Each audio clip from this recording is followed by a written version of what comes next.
नमस्कार दोस्तों, मैं हूं आशुतोष और आज आ गया हूं आपके सामने लेकर दुनिया का एक बहुत ही ज़्यादा famous book rich dad poor dad. तो दोस्तों, नाम तो आपने सुना ही होगा, रिच डैड पुअर डैड। जितना अनोखा इसका नाम है उतनी अनोखी यह बुक है। तो आइए जानते हैं इस बुक के अंदर क्या क्या है और आपके जीवन में ये कितना लाभकारी साबित होता है। सो गाइज, सबसे पहले इस बुक का ओवरव्यू मैं आप सबको दे दूँ। क्या किसी के दो डैड हो सकते हैं? लेकिन इस बुक के राइटर थे, उनके रिच डैड उन्हें पैसे की इंपॉर्टेंस सिखाते हैं और पुअर डैड वैल्यूज़ की। तो राइटर को अपने दोनों डैड के एक्सपीरियंसेस से काफ़ी कुछ सीखने को मिला, जो अपने रीडर्स के साथ शेयर करते हैं। नंबर 1, इस बुक से हम क्या सीखेंगे? अमीर लोग पैसे के लिए काम नहीं करते, बल्कि पैसा उनके लिए काम करता है। आप कितना कमाते हैं, इससे ज़्यादा मायने रखता है कि आपके पास कितना है। अपने काम से काम रखना सीखिए। टैक्स किस तरह काम करते हैं? अमीर लोग पैसा इन्वेस्ट करते हैं। सीखने के लिए काम करिए, पैसे के लिए नहीं। सीखिए किस तरह लाइफ की हर्डल्स को दूर किया जाए। शुरुआत कीजिए। नंबर 2, ये बुक किसको पढ़नी चाहिए? बेशक ये बुक हर किसी के काम आ सकती है। हर वो शख्स, हर वो इंसान जो अमीर बनना चाहता है, वो इस बुक से सीख सकता है कि पैसे से पैसा कैसे कमाया जाता है। अमीर आदमी बनना भी एक आर्ट है और इस आर्ट को सीखने के लिए इस बुक के की आइडियाज़ आपकी काफ़ी हेल्प करेंगे। नंबर 3, इस बुक के ऑथर कौन हैं? रॉबर्ट टोरू कियोसाकी एक अमेरिकन बिजनेसमैन और ऑथर हैं। उनका जन्म 8 अप्रैल 1947 को हुआ था। कियोसाकी रिच ग्लोबल LLC और रिच डैड कंपनी के फाउंडर हैं, जो बुक्स और वीडियोज़ के थ्रू लोगों को पर्सनल फाइनेंस और बिजनेस एजुकेशन प्रोवाइड कराती है। कंपनी का main revenue source rich dad की फ्रेंचाइजी सेमिनार्स है, जो कि इंडिपेंडेंट लोग कियोसाकी का ब्रांड नेम यूज करके अपनी कंपनी को फीस के तौर पर देते हैं। कियोसाकी ने अब तक 26 से ज़्यादा मोटिवेशनल सेल्फ हेल्प बुक्स लिखी हैं, जिनमें से rich dad poor dad most popular मानी जाती है।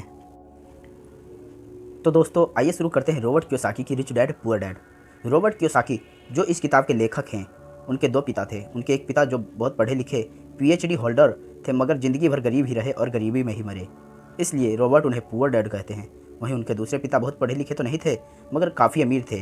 उन्हें रॉबर्ट रिच डैड बुलाते हैं।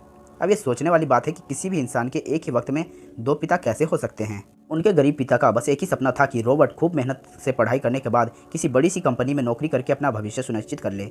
मगर रॉबर्ट के दूसरे पिता जो अमीर थे, वे दरअसल रॉबर्ट के दोस्त माइक के पिता थे। वे चाहते थे कि रॉबर्ट अपनी ज़िंदगी के कुछ चैलेंज ले, क्योंकि सारे सबक सिर्फ स्कूल में ही नहीं सीखे जाते। कुछ सबक ऐसे होते हैं जिन्हें इंसान अपनी ज़िंदगी के तजुर्बों से सीखता है। स्कूली पढ़ाई सिर्फ अच्छे ग्रेड्स दिला सकती है, मगर ज़िंदगी की पढ़ाई बहुत कुछ सिखाती है। बेशक पढ़ाई लिखाई की अपनी अहमियत है, मगर सिर्फ इसके भरोसे बैठकर ही सब कुछ हासिल नहीं किया जा सकता। लेसन 1, अमीर लोग पैसे के लिए काम नहीं करते।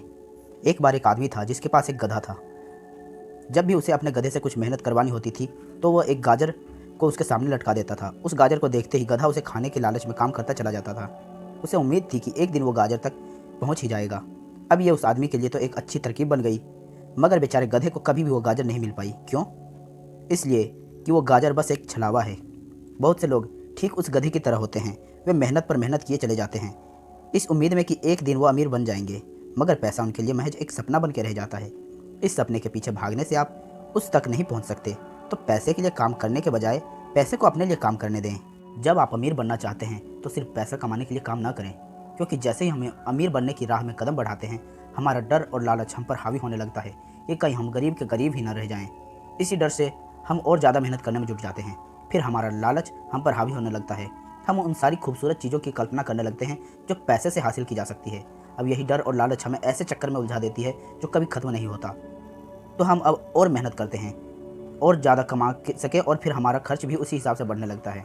इसको ही अमीर डैड रैट रेस कहते हैं। अब इसका नतीजा यह हुआ कि हम पैसे कमाने के लिए हद से ज़्यादा मेहनत करते हैं, खर्च करते हैं। ये एक ट्रैप है और आपको लालच और डर का ये ट्रैप अवॉइड करना है, क्योंकि हमें से अधिकतर लोग जो अमीर होना चाहते हैं इसी ट्रैप का शिकार हो जाते हैं। पैसे के पीछे मत भागिए, बल्कि पैसे को अपने पीछे भागने के लिए मजबूर कर दीजिए। आपकी नौकरी लगी है तो काम पर यह सोचकर मत जाइए कि हर महीने आपको एक पे चेक लेना है, क्योंकि वो पे चेक आपके सारे बिल्स मुश्किल से ही भर पाता है। ये हर महीने की कहानी बन जाती है। फिर तंग आकर आप कोई दूसरी नौकरी ढूंढकर और ज़्यादा मेहनत करने लगते हैं, लेकिन तब भी आप पैसे के लिए ही काम कर रहे होते हैं, और यही वजह है कि आप कभी अमीर नहीं बन पाते। सच का सामना कीजिए। आप खुद के लिए जवाबदेह हैं, दूसरों के लिए नहीं। तो आपके जो भी सवाल हैं खुद से पूछिए, क्योंकि उसका जवाब सिर्फ आपके पास ही है। क्या आप सिर्फ इसलिए काम कर रहे हैं कि आपकी ज़िंदगी में सिक्योरिटी रहे, एक ऐसी नौकरी जहां से आपको निकाले जाने का कोई डर ना हो, या फिर आप सिर्फ दो पैसे कमाने के लिए काम करते हैं? आपको लगता है कि एक दिन आप इस तरह से अमीर हो जाएंगे? क्या बस यही आपको सेटिस्फाई करने के लिए काफ़ी है? अगर आपका जवाब हाँ है तो मुझे आपकी सोच पर अफसोस है, क्योंकि आपने जो अमीर बनने का सपना देखा है वो कभी पूरा नहीं होने वाला। आप हमेशा गरीबी में ही जिएंगे। लेकिन अगर आपका जवाब ना है तो आपका पहला कदम यह होगा कि सबसे पहले आप अपने मन से डर हटा दीजिए, क्योंकि ज़्यादा पैसा ना कमा पाने का डर और लालच ही आपको बगैर सोचे समझे काम करने के लिए मजबूर करता है, और हमारा यही कदम हमें नाकामयाबी की तरफ धकेलता है। बेशक हम सबके अंदर डर और चाहत की भावना होती है, लेकिन उन्हें खुद पर इतना हावी ना होने दें कि हम उसके बस में होकर उल्टे सीधे फैसले लेने लग जाएं। बेहतर होगा कि हम जो भी करें उससे पहले उसके बारे में खूब सोच लें। हमेशा दिल से नहीं बल्कि दिमाग से काम लें। हर सुबह अपने आप से पूछिए, क्या आप उतना कर पा रहे हैं जितना आपको करना चाहिए? क्या आप अपनी पोटेंशियल का पूरा इस्तेमाल कर पा रहे हैं? आम लोगों की तरह सोचना छोड़ दीजिए जो काम सिर्फ और सिर्फ पैसे के लिए करते हैं। ये सोचना छोड़ दीजिए कि मेरा बॉस कम पैसे देता है, मुझे ज़्यादा मिलना चाहिए, मैं इससे ज़्यादा काम कमा सकता हूँ।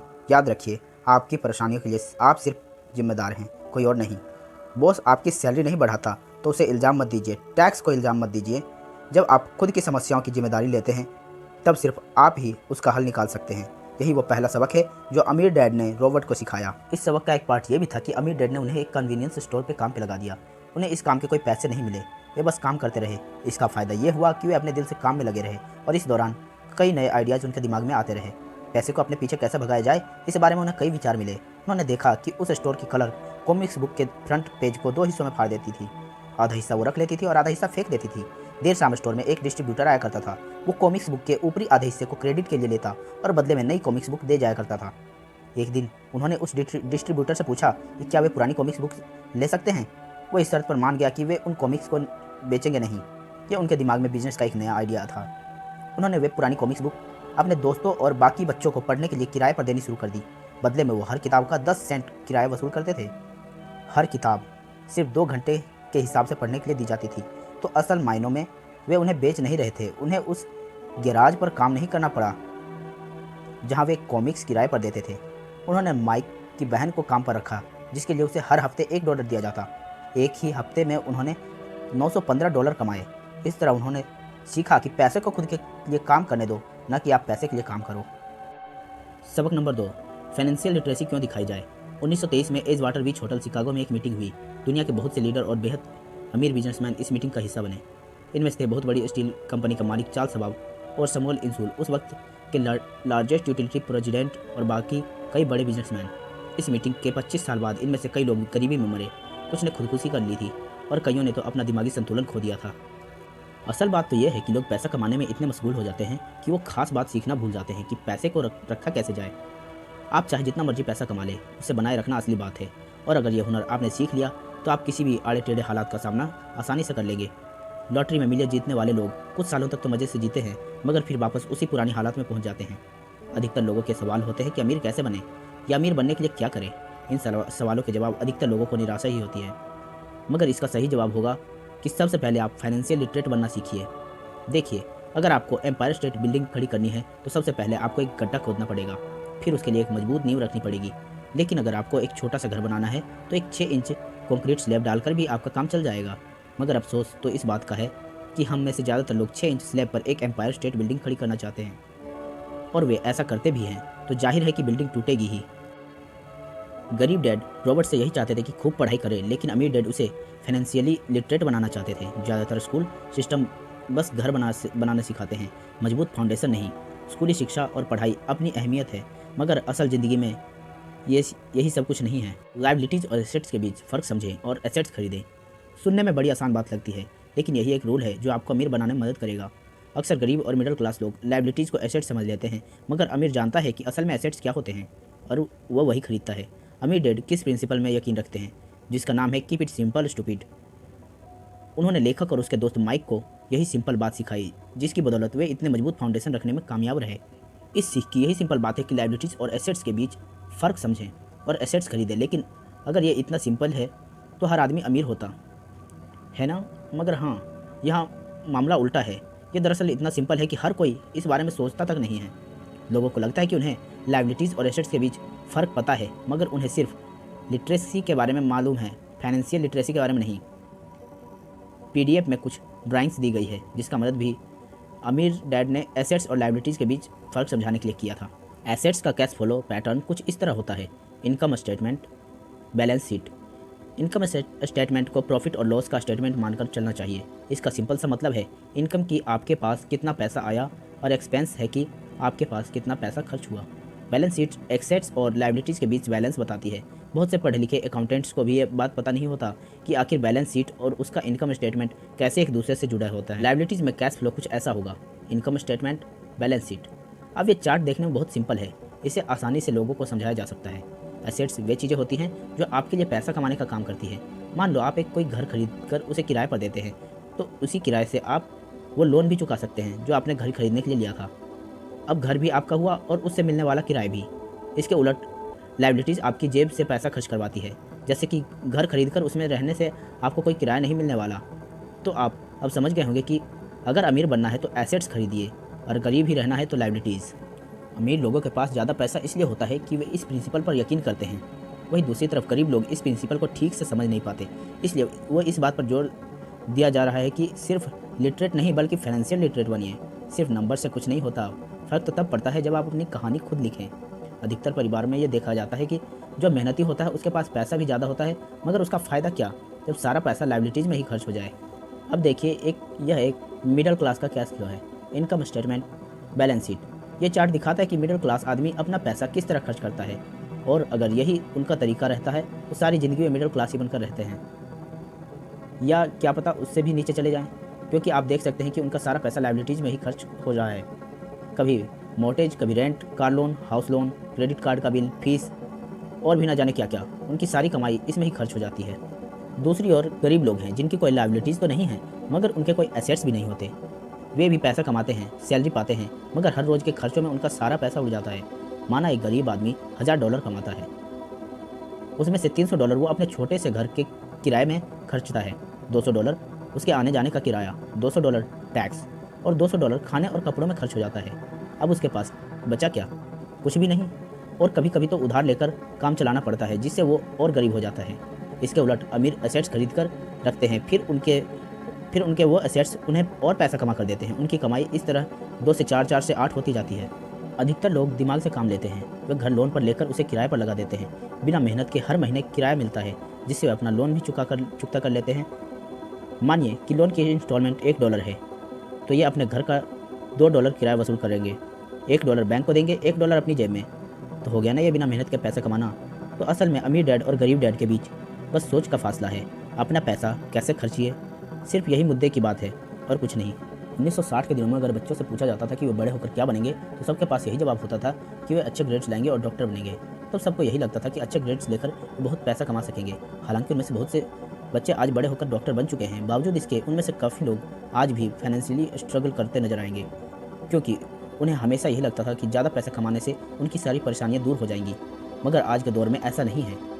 आज बहुत से बच्चे फेमस एथलीट बनना चाहते हैं, या फिर CEO, या फिर कोई मूवी स्टार या रॉक स्टार, क्योंकि उन्हें पता है कि वे सिर्फ अच्छी पढ़ाई और अच्छे ग्रेड्स के भरोसे बैठकर वे कैरियर में सक्सेस नहीं पा सकते।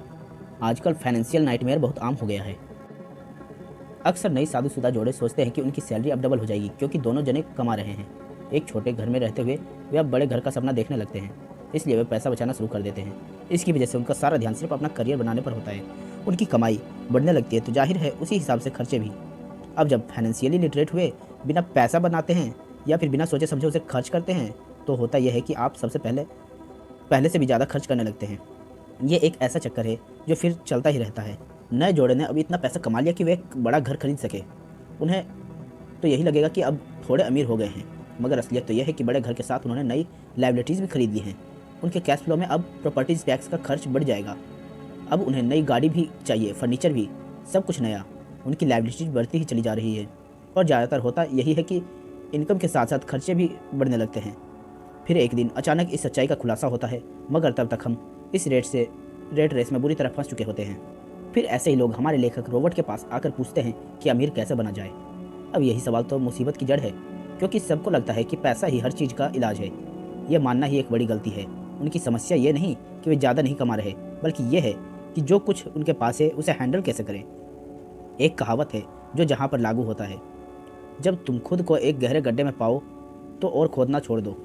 क्यों ज़्यादातर लोग पब्लिक स्पीकिंग से घबराते हैं? मनोचिकित्सकों का मानना है कि लोग इसलिए घबराते हैं क्योंकि उन्हें रिजेक्शन का डर होता है, औरों से अलग होने का भय होता है। लोग हमारे बारे में क्या सोचेंगे या हम पर कहीं हंस न दें, यही सोचकर अधिकांश लोग पब्लिक स्पीकिंग से दूर भागते हैं। वे वही करना पसंद करते हैं जो सब कर रहे होते हैं। वे खुद को भीड़ का हिस्सा बनाकर संतुष्ट हो जाते हैं। आपका घर आपका सबसे बड़ा एसेट है। लोन लीजिए, अब प्रमोशन हो गया है, अब सैलरी बढ़ गई है तो नया घर ले लो। यही सब बातें हम लोगों से सुनते रहते हैं और फिर हम भी उसी रास्ते पर चल पड़ते हैं क्योंकि जो सब कर रहे हैं वो ज़रूर सही होगा, है कि नहीं?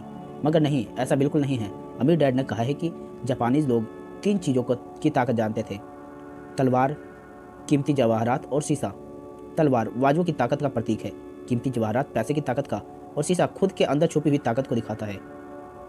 और वही हमारी सबसे बड़ी ताकत है। जब आप खुद को जान जाते हैं शीशे के सामने, अगर आप खुद से सवाल पूछते हो कि मैं सही हूँ या मुझे भी भीड़ का हिस्सा बनकर रहना चाहिए, तो जो जवाब आपको मिलेगा वही आपकी असली ताकत है। गरीब और मिडिल क्लास खुद को पैसे का गुलाम बनने देते हैं, इसलिए वो कभी अमीर नहीं बन पाते। 16 साल के रॉबर्ट और माइक अमीर डैड के साथ हर उस मीटिंग में जाया करते थे जो वे अपने अकाउंटेंट, मैनेजर्स, इन्वेस्टर्स और एम्प्लॉइयों के साथ रखा करते।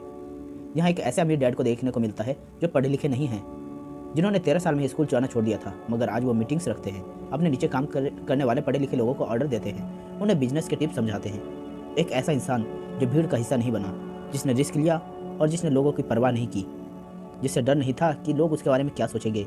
इन मीटिंग्स का नतीजा ये हुआ कि लेखक और उसका दोस्त दोनों ही स्कूली पढ़ाई में मन नहीं लगा पाए। जब भी उनकी टीचर्स कोई काम देती थी उन्हें रूल्स के हिसाब से करना होता था। उन्हें एहसास हुआ कि स्कूली पढ़ाई किस तरह से बच्चों की प्रतिभाओं को निखरने नहीं देती, उनकी क्रिएटिविटी को मारकर उन्हें एक सांचे में डालकर इस समाज का एक मशीनी हिस्सा भर बनाकर रख देती है। और उन्हें टीचर्स की इस बात से भी इंकार था कि अच्छे ग्रेड्स लाकर ही सक्सेसफुल और अमीर आदमी बना जा सकता है। एक दिन रॉबर्ट की अपने गरीब डैड से बहस हो गई। उनके पिता का मानना था कि उनका घर उनके लिए सबसे बेस्ट इन्वेस्टमेंट है, मगर वो एक रेट रेस में भाग रहे थे। उनकी इनकम और खर्चे बराबर नहीं थे। उन्हें पूरा करने के लिए उनके पास एक पल की भी फुर्सत नहीं थी। यही बात रॉबर्ट उन्हें समझाना चाह रहे थे कि उनके पिता के लिए वो घर एसेट नहीं बल्कि लाइबिलिटीज़ है। घर पर उनके पैसे खर्च हो रहे थे, बदले में कुछ मिल नहीं रहा था। ये बात उनके गरीब डैड समझ नहीं पा रहे थे और यही फ़र्क था गरीब और अमीर डैड के बीच। खैर, उनकी बहस चलती रही। उन्होंने अपने गरीब पिता को बताया कि अधिकतर लोगों की ज़िंदगी लोन चुकाने में ही निकल जाती है। जिस घर को वो खरीदते हैं उसके लिए वे 30 साल तक लोन भरते हैं, फिर एक और बड़ा घर लेते हैं और पुराना लोन रिव्यू करवाते हैं। अब घर की कीमत भी उसी हिसाब से बढ़ेगी या नहीं, ये निर्भर करता है। कुछ लोग ऐसे भी होते हैं जिन्होंने घर खरीदने के लिए एक बड़ी रकम ली थी। जितनी घर की कीमत नहीं थी उससे ज़्यादा कर्ज उनके सर पर चढ़ गया। इसका सबसे बड़ा नुकसान लोगों को यह होता है कि बाकी जगह इन्वेस्ट नहीं कर पाते क्योंकि उनका सारा पैसा उस घर पर लगा है। उन्हें कभी इन्वेस्टमेंट करने का मौका ही नहीं मिल पाता और ना ही वे इस बारे में कुछ सीख पाते हैं, और इस तरह कई एसेट्स उनके हाथ से निकल जाते हैं। अगर इसके बदले लोग सिर्फ एसेट्स पर ध्यान दें तो उनका फ्यूचर कहीं ज़्यादा बेहतर हो सकता है। अब उदाहरण के लिए रॉबर्ट की पत्नी के पेरेंट्स एक बड़े से घर में शिफ्ट हो गए। उनका सोचना था कि अपने लिए बड़ा और नया घर लेना एक सही फैसला है क्योंकि बाकियों की तरह उन्हें भी घर लेना एक एसेट लगता था। मगर वे ये जानकर हैरान रह गए कि उस घर का प्रॉपर्टी टैक्स $1000 था। ये उनके लिए एक बड़ी कीमत थी, और क्योंकि वे रिटायर हो चुके थे तो इतना पैसा टैक्स के रूप में भरना उनके रिटायरमेंट के बजट से बाहर था। बेशक हम ये नहीं कह रहे कि आप एक नया घर ना लें, बल्कि हम समझाना चाहते हैं कि जितने पैसे से आप एक बड़ा घर लेंगे उतने पैसे आप किसी एसेट्स में इन्वेस्ट करेंगे तो बेहतर होगा। आपका एसेट आपके लिए कमाई करेगा और कुछ ही समय बाद आपके पास इतना पैसा होगा कि आप आसानी से मनपसंद घर ले पाएंगे, और वो बिना किसी लोन के। अमीर और ज़्यादा अमीर क्यों होते रहते हैं, वहीं मिडिल क्लास आगे क्यों नहीं बढ़ पाते? इसके पीछे एक वजह है। कारण सीधा है, अमीर एसेट्स खरीदता है जो उसका पैसा दुगना करता रहता है। उस पैसे से उनके सारे खर्चे मजे में निपट जाते हैं। और मिडिल क्लास क्या करता है? वे तो बस महीने की 1 तारीख का इंतजार करते हैं जब उनकी सैलरी आए। सारी की सारी सैलरी तो खर्चे का पूरा करने में खत्म हो जाती है, तो इन्वेस्टमेंट कहाँ से होगा? और फिर जब सैलरी बढ़ती है तो उस पर टैक्स भी बढ़ जाता है और उसी हिसाब से बाकी खर्चे भी। फिर अंत में वही रेट रेस चलती रहती है। एक कर्ज में डूबा समाज जहाँ हम रहते हैं, अपने घर को ऐसे समझना ही वह वजह है जो हमें कर्ज के बोझ तले दबाती है। आज यही अधिकतर लोगों की सोच है। अगर सैलरी बढ़ रही है तो लोग सोचते हैं कि अब ये बड़ा सा घर ले सकते हैं क्योंकि उन्हें ये अपने पैसे का सही इस्तेमाल लगता है। इसके बदले अगर वे पैसा सही जगह लगाया जाए तो उनकी ज़िंदगी हमेशा के लिए बदल सकती है। लेकिन ऐसा नहीं हो पाता क्योंकि उनका सारा वक्त हाड़ तोड़ मेहनत करने में चला जाता है। अपनी नौकरी को सेफ जोन में समझकर वे उससे अलग कुछ सोच ही नहीं पाते, और साथ ही उन पर कर्ज का इतना बोझ होता है कि वे नौकरी छोड़ने का रिस्क ले ही नहीं सकते। अब जरा खुद से सवाल कीजिए कि आज आप नौकरी छोड़कर बैठ जाते हैं तो कितने दिन आपका गुजारा चलेगा? क्योंकि अगर आप फाइनेंशियली लिटरेट नहीं हैं, अगर आपने सारी उम्र सिर्फ सैलरी के भरोसे ही काटी है और एसेट्स के बदले आपने लायबिलिटीज़ ली है, तो यकीनन आपकी ज़िंदगी एक कड़ी चुनौती है। सिर्फ नेटवर्क के भरोसे आपका काम नहीं चल सकता। नेटवर्थ बताता है कि आपके पास वाकई में कितना पैसा है, चाहे वो एक गैराज में पड़ी पुरानी कार के रूप में ही क्यों ना हो। अब भले ही वो कार कुछ काम की नहीं हो, जबकि वेल्थ का मतलब है कि आपके पास जो पैसा है उसका आप कितना और पैसा कमा रहे हैं। जैसे कि मान लीजिए आपके पास कोई एसेट्स है जिससे हर महीने मुझे $3000 की कमाई हो जाती है और हर महीने आपके $6000 खर्चे हैं, तो मैं सिर्फ आधे महीने ही अपना गुजारा कर पाऊंगा। तो सॉल्यूशन ये होगा कि अपने एसेट से मिलने वाला पैसा बढ़ा दें। जब वो $6000 मिलने लगेगा तो आप रातों रात अमीर नहीं हो जाएंगे, मगर इस तरह आप वेल्थी होने लगेंगे। अब अगर आप अचानक नौकरी छोड़ भी देते हैं तो आपके एसेट्स सारा खर्च कवर कर लेंगे। आप वेल्थी तभी बन पाएंगे जब आपके खर्चे आपके एसेट्स की ग्रोथ से कम रहें। तीसरा सबक, अपने काम से काम रखें। दुनिया की सबसे बड़ी फूड चेन मैकडोनल्ड के फाउंडर रे क्रॉक ने एक MBA क्लास में एक स्पीच दी। यह 1947 की बात है। उनकी यह स्पीच बड़ी शानदार थी, लोगों को प्रेरित करने वाली। स्पीच के बाद जब MBA छात्रों ने उनके साथ वक्त बिताने के लिए गुजारिश की तो वे उनके साथ अचानक बियर पीने चले गए। बातों बातों में रे ने अचानक एक सवाल किया, क्या आप लोग जानते हैं कि मैं किस बिजनेस में हूँ? अब ये बात तो सबको मालूम थी कि वे हैमबर्गर बेचते थे। इस बात पर वे हंसने लगे और बोले, उनका असल बिजनेस तो रियल एस्टेट है, क्योंकि मैकडोनल्ड के लिए हर लोकेशन का चुनाव सोच समझ कर किया जाता है जहां उनकी फ्रेंचाइजी बनाई जाती है। वे ज़मीन भी साथ ही बेची जाती है। तो इसका सीधा मतलब है कि मैकडोनल्ड की फ्रेंचाइजी खरीदने वाले को ज़मीन भी खरीदनी पड़ती थी। तो इस तरह से ये एक रियल एस्टेट बिजनेस भी हुआ। यही सबक अमीर डैड ने रॉबर्ट को सिखाया कि अक्सर लोग खुद के लिए छोड़कर बाकी सब के लिए काम करते हैं। वे टैक्स पे करके गवर्नमेंट के लिए काम करते हैं, वे उस कंपनी के लिए काम करते हैं जहाँ वे नौकरी करते हैं, बैंक का मॉर्टेज देकर उसके लिए काम करते हैं। और ये सब इसलिए क्योंकि हमारा एजुकेशन सिस्टम ही ऐसा है। स्कूल हमें एम्प्लॉय बनना सिखाता है, ना कि एम्प्लॉयर। जो आप पढ़ते हैं वही आप बनते हैं। अगर आपने साइंस पढ़ी है तो डॉक्टर, मैथमेटिक्स पढ़ी तो इंजीनियर, मतलब जो आपने पढ़ा वो आप बने। अब मुसीबत तो यह है कि छात्रों का कोई भला नहीं हो पाता, क्योंकि वे नौकरी और बिजनेस के बीच के फ़र्क में उलझ कर रह जाते हैं। जब कोई पूछता है कि आपका बिजनेस क्या है तो आपको ये नहीं बोलना चाहिए कि मैं एक डॉक्टर हूँ या एक बैंकर हूँ, क्योंकि वे आपका प्रोफेशन है, बिजनेस नहीं। कहने का मतलब है कि आप जो करते हैं उसे अपना बिजनेस बनाइए, नौकरी नहीं। अपनी सारी उम्र दूसरों के लिए काम करके उन्हें अमीर करने में बर्बाद न करें, बल्कि खुद की ज़िंदगी को खुशहाल बनाने के लिए काम करें।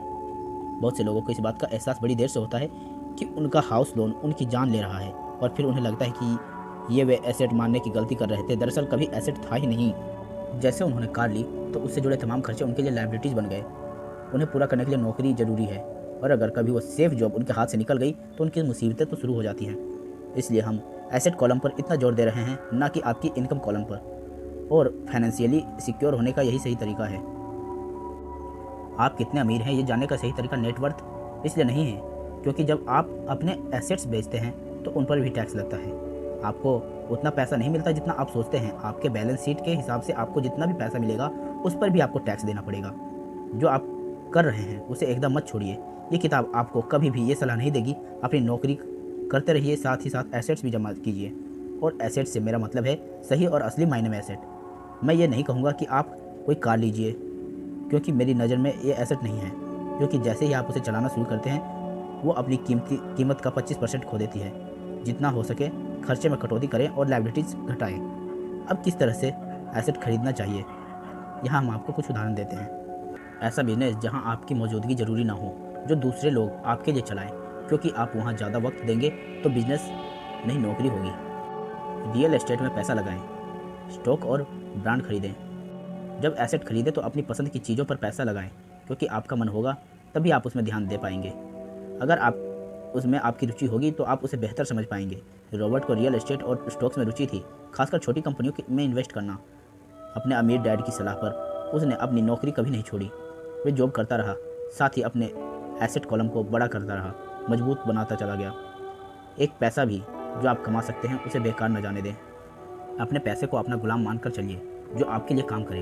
आप लग्जरी खरीदना चाहते हैं, शौक से खरीदें, कोई बड़ी बात नहीं है। मगर ये ना भूलें कि अमीर और मिडिल क्लास में यही सोच का फ़र्क है। जहाँ मिडिल क्लास पैसा आते ही पहले लग्जरी में खर्च करेगा, वहीं अमीर आदमी उसे अंत में खरीदेगा। इतना समझ लेने के बाद अब अगले चैप्टर में आप अमीर लोगों के सबसे बड़े सीक्रेट के बारे में जानेंगे। सबक नंबर 5, अमीर पैसा इन्वेस्ट करते हैं। अलेक्जेंडर ग्रैहम बेल ने टेलीफोन इन्वेंट करने के बाद उसे पेटेंट करा दिया। जिसका बिजनेस बड़ा और संभालने में मुश्किल होने लगा तो वे वेस्टर्न यूनियन गए और उन्होंने अपना पेटेंट और छोटी सी कंपनी $1000 में बेचने की पेशकश की। उस वक्त के वेस्टर्न यूनियन के प्रेसिडेंट ने पेशकश ठुकरा दी। उन्हें ये दाम कुछ ज़्यादा ही लग रहे थे। और फिर उसके बाद एक बड़ी कंपनी AT&T का जन्म हुआ। रॉबर्ट 1984 से प्रोफेशनल तौर पर पढ़ा रहे थे। एक चीज़ जो हज़ारों लोगों को पढ़ाने के बाद उन्होंने जानी वो ये कि उन सब लोगों में पोटेंशियल था, बल्कि हर एक इंसान के में पोटेंशियल था जो हमें महान बना सकती है। इसके बावजूद जो हमें रोकता है वो है खुद पर डाउट रखना। स्कूल छोड़ने के बाद हमें पता चलता है कि ज़िंदगी में आगे बढ़ने के लिए सिर्फ ग्रेड्स ही काफ़ी नहीं होते। जैसे सिर्फ स्मार्ट लोग ही आगे नहीं बढ़ते, बल्कि वे लोग बढ़ते हैं जो बोल्ड भी होते हैं। ये सच है कि फाइनेंशियल जीनियस होने के लिए इसकी नॉलेज भी होनी चाहिए, मगर साथ ही हिम्मत और बोल्डनेस भी चाहिए।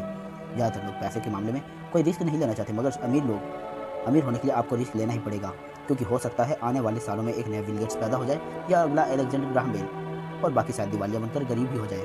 अभी आपकी मर्जी है आप इनमें से क्या बनना चाहते हैं। अगर आप अपना फाइनेंशियल आईक्यू बढ़ाते हैं तो आप बहुत कुछ हासिल कर सकते हैं, और अगर नहीं तो आने वाले साल और भी डरावने हो सकते हैं, क्योंकि हर पुराना जाता है तो नया आता है। तो आज है वही सबसे खुशहाल वक्त। आज के दौर में लोग ज़्यादा फाइनेंशियली स्ट्रगल कर रहे हैं क्योंकि उनकी सोच अभी भी पुरानी है। फिर वे अपनी गलती ना मानकर या अपने बॉस को इल्ज़ाम देंगे या नई टेक्नोलॉजी को। जो कभी कल के दौर में एसेट था वही आज लायबिलिटी बन चुका है। तो आपको अपडेट रहने की ज़रूरत है। रोबोट ने एक गेम डिज़ाइन किया है जिसे वे कैश फ्लो कहते हैं। ये लोगों को सिखाता है कि पैसे कैसे काम करता है, अमीर बनने की राह क्या है और रेट रेस बाहर कैसे निकला जाए। ये सारी चीज़ें इस गेम से समझाने की कोशिश की गई है।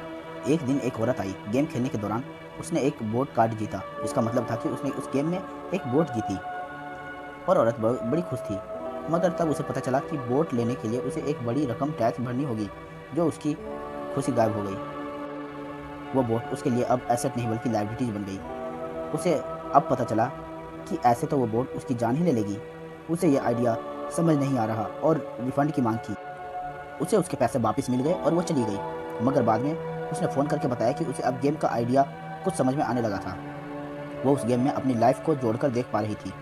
पैसा कैसे काम करता है, इस बात को समझ ना पाने की वजह से उसका गुस्सा जायज़ था। हम भी अक्सर यही करते हैं। जो बात हमारी समझ से परे होती है उस पर हमें गुस्सा आता है और हम जिंदगी की हर परेशानी के लिए उसे ब्लेम करना शुरू कर देते हैं। मगर अगर ठंडे दिमाग से सोचें तो ये तरीका एकदम गलत है। बेहतर होगा कि हम उन्हें समझने की कोशिश करें, तो गेम ऑफ लाइफ जीत सकते हैं। बहुत से लोग कैश फ्लो गेम में खूब पैसा जीतते हैं, फिर उन्हें समझ नहीं आता कि उस पैसे का क्या करें, तो वे हारने लगते हैं। इसकी वजह से उनकी पुरानी सोच जो आगे नहीं बढ़ने देती, और फिर वे बाद में सारा पैसा ही हार बैठते हैं। कुछ लोग कहते हैं कि वे हार गए क्योंकि उनके पास सही पत्ते नहीं थे। बहुत से लोग इस तरह ज़िंदगी में सही मौके की तलाश में बैठे रहते हैं। कुछ लोगों को तो सही मौका मिलता भी है तो उसका फ़ायदा नहीं उठा पाते, क्योंकि वो कहेंगे कि उनके पास पैसा ही नहीं था। अब कुछ ऐसे भी होते हैं जिन्हें पैसा और मौका दोनों मिला, फिर भी वो कुछ हासिल नहीं कर पाए, क्योंकि दरअसल वे समझ ही नहीं पाए कि ये एक अपॉर्चुनिटी है। फाइनेंशियल इंटेलिजेंस का मतलब यह है कि आप पैसे को लेकर कितने क्रिएटिव हो सकते हैं। अगर आपको मौका मिलता है तो बगैर पैसे के आप क्या करेंगे, और अगर पैसा है मौका नहीं है तो उस सूरत में आप क्या करेंगे। ये सब आपकी फाइनेंशियल इंटेलिजेंस पर निर्भर करता है। ज़्यादातर लोग इस बात का एक ही सॉल्यूशन जानते हैं कि खूब मेहनत करके खूब सारा पैसा कमाया जाए, लेकिन आपको सीखना है कि अपने लिए मौके कैसे पैदा किया जाए, न कि उनके इंतजार में बैठे रहें। सबसे खास बात अमीरों की ये होती है कि उन्हें पता होता है कि पैसा असल चीज़ नहीं है। असल चीज़ है इसका सही मतलब जानना। ये जान लेना कि हमें चाहिए वो इससे बना सकते हैं। हमारा दिमाग हमारे लिए सबसे बड़ा एसेट्स है। ये हमें सुपर रिच बना सकता है या सुपर पुअर भी निर्भर करता है कि हम कैसे इसका इस्तेमाल करें।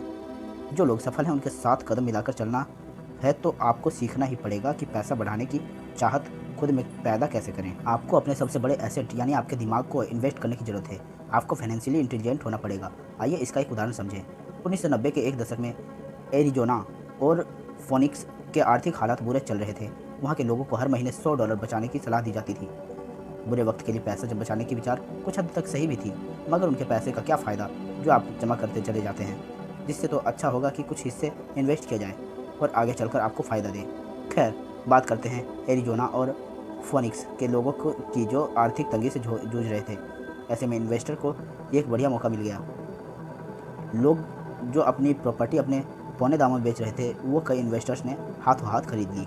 रॉबर्ट ने भी $75,000 की कीमत वाला एक घर सिर्फ $20,000 में खरीद लिया। इसके बाद उन्होंने अटॉर्नी के ऑफिस में एक ऐड दिया।